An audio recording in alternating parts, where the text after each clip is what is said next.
Hey, this is Bob Flaherty, the Electric Principal. Thank you so much for joining my channel today. Hey, I'm going to answer a question I got from Tom, who's both a customer and he is one of my subscribers. So, of course, he's a special person because he's a subscriber.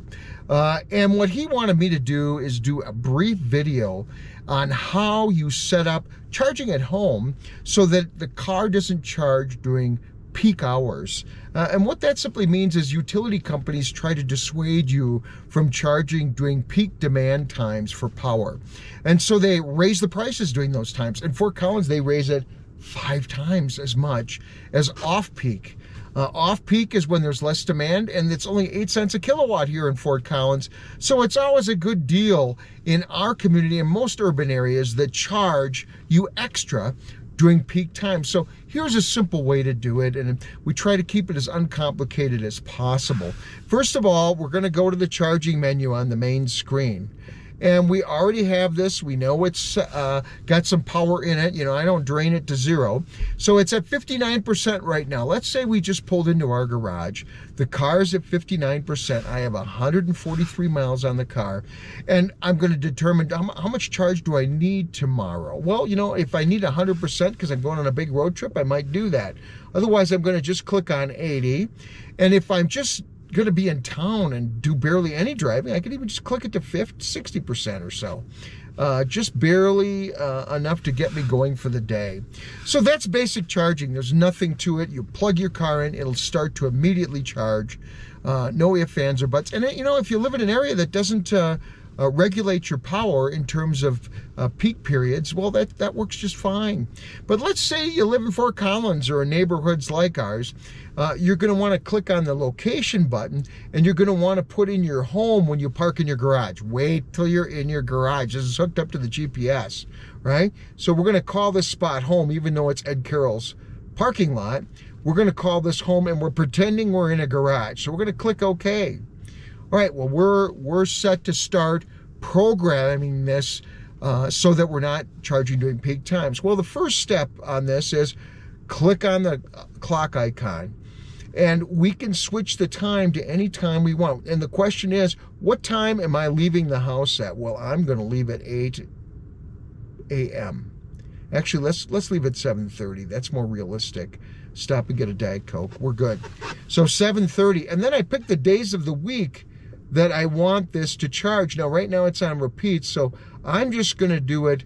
Mondays I come to work early, and I come to work on Fridays and Saturdays early. 7:30 a.m. works just fine. I want my car charged to 80% during that time. Well, now all I have to do is click out of this, and if I have the box checked, it's just going to do it automatically. That's it. By 7:30, my car will be at 80%. And the benefit of this is really simple. It's not charging the car until about 1 a.m. Because what it's telling you is, I want you, car, to start charging so that by 7:30 a.m., the battery has 80%, which means the car is going to really start charging at 1 o'clock. I could plug this in right during peak, 3 p.m. Wouldn't matter, because it's going to start charging at 1 a.m. so that it's completed by 7:30 a.m. The simplest way to stay out of that peak time and charge your car, no fuss, no muss, is to do just what I did here. And you could set up multiple times, right? I mean, I can go down here and set up a time that I want for Sunday morning at 10 a.m. because I'm going to sleep in, that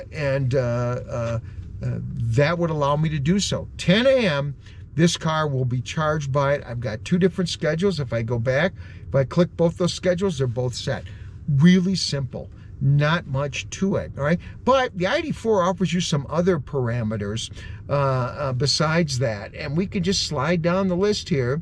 And the first one we're going to talk about is direct charge. What this means is that no matter what you've got set for time, you could tell this car that I want it, no matter what time, to charge to 20%. Let's say I come in with 3% and it's during peak time. Well, I don't want to leave it at 3%. I want some, if I have to go to the hospital or take somebody to the emergency room or make a quick trip to the grocery store, you know what? You want some energy, you know? You want to make a trip, to quick trip in Wisconsin. You want this at 20% so that you've got some power. So this is just telling it, no matter what, I plug it in, you're going to put up to 20%, then you're going to stop. And then you're going to go to the preferred times. I'm also going to tell it, look, I want it to charge to 80%. Now, I'm not taking a road trip tomorrow. I'm going to put on 120 miles. 80% is more than enough to get that job done. If I was going on a long distance trip, we'd click it to 100%. We'd just go right to 100%. But normally 80 is a good number. So that's what those two mean. And if I slide this down a little further, I can set preferred start and end times. And this is not a difficult thing to do. You know, if I've got some odd times where I want to be off peak power, or I have my own solar panels at home and I want to charge through the day, I can set parameters here. So for example, all I have to do is click on 10 p.m.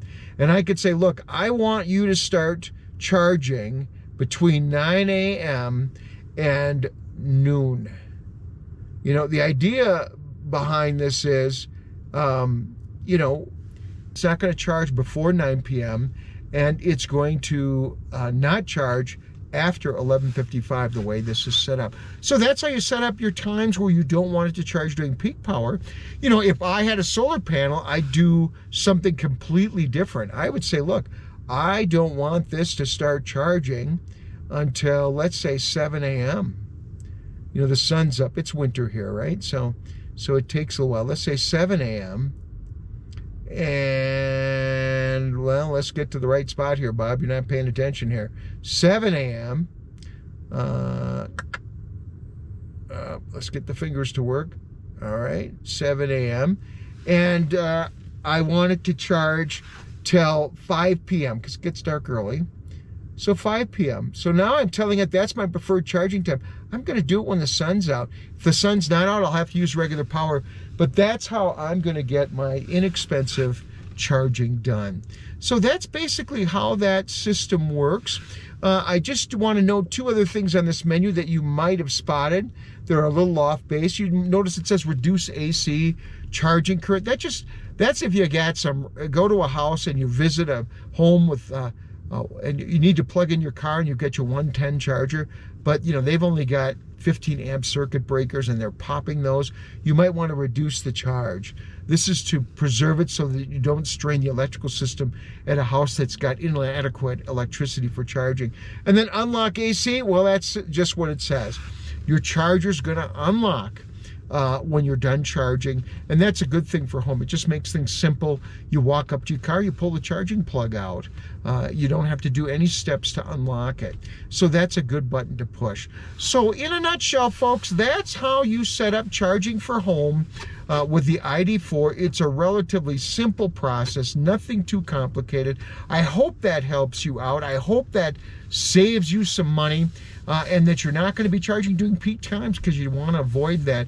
And I must say that the 3.1 software works really well for this. Not so much the software I have in my ID4, which is a 2021.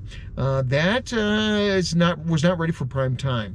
But with the new software that you got in the 22s and 23s, and with the update that's now being done on the 21s, you're going to find this is a good system. It works really, really well. And don't buy a charger that has all this built in, because you could just use this stuff in your car if you want. Your car has all the ability to do it. So when you buy a charger, just a charger that just charges when you plug it in, and let the car do the work. So once again, thanks for watching my channel. This is Principal Bob, the Electric Principal here at Ed Carroll VW. If you have any questions, put them in the comments section. I'll answer as many as I can, but most of the time I don't have to, because one of my good followers, people who subscribe to my channel, do so for me. If you aren't a subscriber, please do me a favor and subscribe. And I hope you'll find videos on this channel that are useful to you. And so until we meet again, talk to you later.